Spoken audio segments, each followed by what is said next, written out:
A man accidentally left a water stain on a white piece of paper. As he tried to wipe it off with a tissue, a set of numbers caught his attention. Driven by curiosity, Keith wrote the numbers on the blackboard. After repeatedly breaking them down and dividing them, he finally arrived at a date.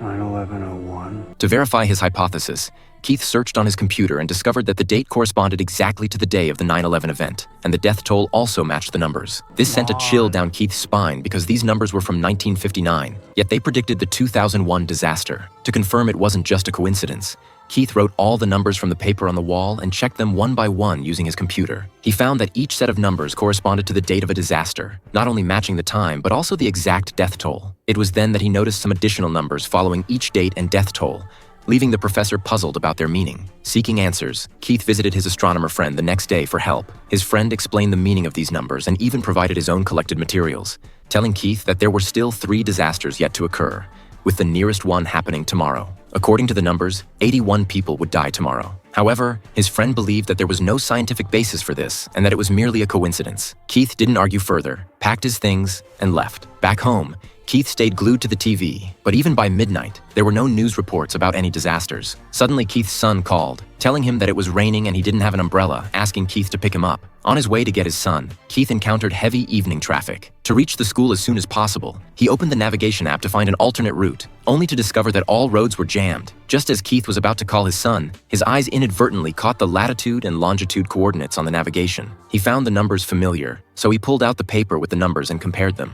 It dawned on him that the numbers he hadn't deciphered were the coordinates of where the disasters would occur. To confirm his suspicion, he got out of the car and walked ahead, asking the traffic police if someone had died. The officer only said there had been an accident ahead, and then ran back with a terrified look on his face. Keith turned to look and saw a passenger plane rapidly flying towards them.